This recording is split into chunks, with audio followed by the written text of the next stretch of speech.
mesdames et messieurs, chers internautes, je vous salue et je vous remercie d'avoir consacré un peu de votre temps pour suivre notre intervention. Aujourd'hui, nous allons parler du développement et comment est-ce qu'un pays, comment est-ce que les nations peuvent prendre les dispositions pour se développer, c'est-à-dire avancer vers, je dirais même l'infini, parce que après les développements, on peut chercher à avoir les mieux-être. Avant de parler de développement, je crois qu'il est important, il est utile de comprendre ce que c'est le développement. Plusieurs définitions ont été données. Il y a par exemple Kofo qui a défini le développement comme étant un processus qui mène vers le bien. Il y a beaucoup d'autres auteurs, mais je préfère plus parler de la pratique, ce que nous vivons, ce que nos auteurs pensent de développement, parce qu'il y a le professeur Kalele, par exemple, qui définit le développement comme étant un changement. Un changement, mais j'ajoute que le développement prend du temps. C'est un processus qui ne peut pas se faire en un jour, en un mois, voire même en une semaine. Le développement, pour le comprendre, il suffit de chercher d'abord ses composantes, les termes, les points les plus importants pour définir ce que c'est le développement. Et pour le développement, il y a deux éléments importants qu'il faut avoir, c'est-à-dire il y a là-dedans un pilier sur la croissance et l'autre pilier, c'est sur les progrès. On ne peut pas parler de développement sans penser au progrès, sans penser à la croissance. La croissance, c'est un problème d'ordre quantitatif. C'est comme, par exemple, lorsqu'on demande, lorsqu'un enfant naît, on l'amène à la pesée et les médecins vont voir si la croissance est bonne, si la croissance sous-entend un aspect quantitatif. Mais à côté de cela, il faut aussi penser au progrès qui englobe l'aspect qualitatif. Parce que c'est comme un enfant qui entre à l'école primaire, il peut avancer en âge, mais du point de vue qualité, il ne fait pas de progrès, c'est-à-dire qu'il n'avance pas. Et le développement, il faut aussi le comprendre sur le plan statique comme sur le plan dynamique. Sur le plan statique, on prendra comme deux sociétés en comparaison.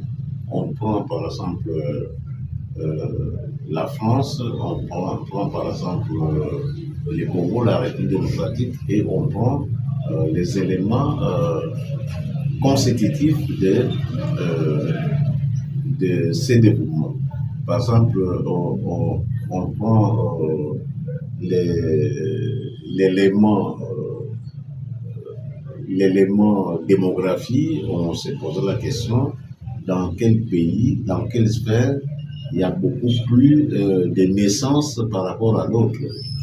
Et on peut prendre aussi les taux de natalité, les taux de mortalité, l'espérance de vie et consorts. Là, les critères, les démographes nous donnent les éléments constitutifs qui déterminent les développements. Là, c'est sur le plan statique. On dira par exemple dans quel pays, entre les deux pays, lequel a un développement sur le plan de l'éducation, c'est-à-dire dans quel pays, dans quelle partie où les instruments éducatifs ont beaucoup plus d'évolution par rapport à d'autres. On dira que la France, par exemple, offre beaucoup plus d'opportunités pour voir les problèmes d'éducation. On peut aussi voir les problèmes de natalité, dans quel pays il y a beaucoup plus de natalité par rapport à d'autres. Vous savez que pendant jusqu'à un certain moment, on disait que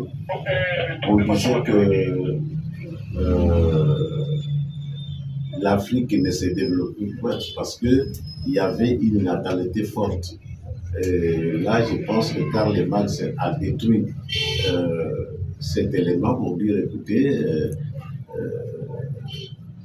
il y a beaucoup plus de chances, il y a beaucoup plus d'opportunités pour qu'un pays qui a une population grande puisse avoir un développement. Non, il n'a pas vu les critères de quantité, mais il a vu les critères qualité.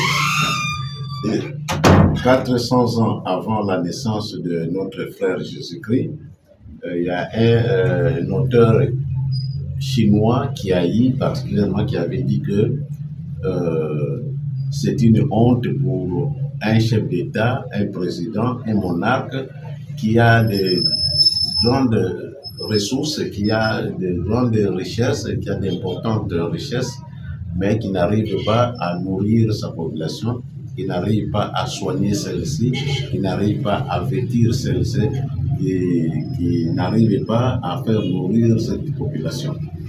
Il y a Caï, donc 400 ans avant Jésus-Christ, il avait pensé à cela. Il y a même beaucoup d'autres auteurs encore qui sont allés dans le même sens. Donc, le développement, pour résumer, doit tenir compte du progrès et de la croissance. Et pour le moment, comment pouvons-nous développer? Il faut prendre entre ses mains les destinées de soi-même, parce que Joseph Kizerbo, par exemple, a dit que personne ne peut se développer sur la natte d'autrui. C'est-à-dire qu'on ne peut pas aujourd'hui compter sur l'extérieur pour développer une nation. Il faut la prendre sur base de vos réalités, sur base de ce que vous vivez, pour essayer de mettre au point certains critères, certaines décisions qui doivent déterminer le développement. Ça, c'est sur le plan statique, mais le développement peut aussi être vu sur le plan dynamique. Et lorsqu'on se met sur le plan dynamique, on constate que on compare toujours des sociétés, mais là, ça veut tout simplement dire que, en tout cas, le pays bouge toujours. C'est-à-dire qu'il y a une dynamique sociale. Je pense aussi au professeur Chomba qui a mis un centre de recherche sur la dynamique sociale. C'est-à-dire que la société bouge toujours. C'est comme ça on dit que les développés d'aujourd'hui peuvent devenir les sous-développés de demain et qu'en sais-je. Beaucoup de gens ont donné des définitions, même en Afrique, il y a des gens comme le maréchal Mobutu qui a donné la définition de développement, disant que le développement c'est un changement, c'est un problème d'absence ou de manque d'objets techniques, mais en fait tout pays se développe. Donc on peut voir le développement soit sur le plan, sous sa dimension statique, c'est-à-dire la société est fixe, on prend comme une photo, et sur le plan dynamique, on prend comme une caméra, la société bouge. Parce que si hier, il y avait une population beaucoup plus grande, aujourd'hui, on peut avoir une population faible. Mais est-il que le développement doit être la décision de chaque État, de chaque pays, pour dire que je veux aller dans telle direction, dans telle autre direction. Vous savez que aujourd'hui, quand vous prenez la société en miniature, on trouve de gens, l'extérieur ne peut pas chercher à développer un pays étranger. Pourquoi? Parce que C'est comme si dans un pays, vous avez des gens qui occupent des fonctions, ils ne voudront jamais à ce que ces gens qui occupent des fonctions puissent céder à d'autres, parce que les riches chercheront toujours à ce qu'ils soient de plus en plus riches et les pauvres, on fera tout pour qu'ils soient de plus en plus pauvres. Donc le développement, c'est un changement, c'est un processus qui prend du temps, qui amène la population à évoluer positivement, parce qu'on peut aussi évoluer négativement. Et lorsque vous évoluez positivement, je pense qu'à ce moment-là, on remplit les éléments du développement. Voilà ce que je peux dire de manière résumée et que nous pouvons éventuellement enrichir au cas où les questions nous étaient posées. Donc chacun doit savoir votre propre maison. Vous ne demanderez jamais aux voisins de venir le transformer, de venir le changer, de venir le développer, que vous-même. Il n'y a que vous-même qui devez avoir la forme de la maison, c'est que vous voulez qu'il soit dans la maison. C'est vous-même qui devez déterminer l'allure, la tendance que doivent avoir les enfants que vous hébergez. Voilà de manière résumée ce que c'est le développement et la personne qui est habilitée à assumer ce développement. Ici, je vous dis de lire Kizerbo, de lire Cheikh Anta Diop.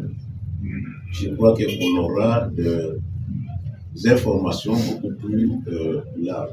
Pour ceux qui veulent nous lire, ils peuvent voir notre livre sur l'anthropologie des développements que nous avons rédigé.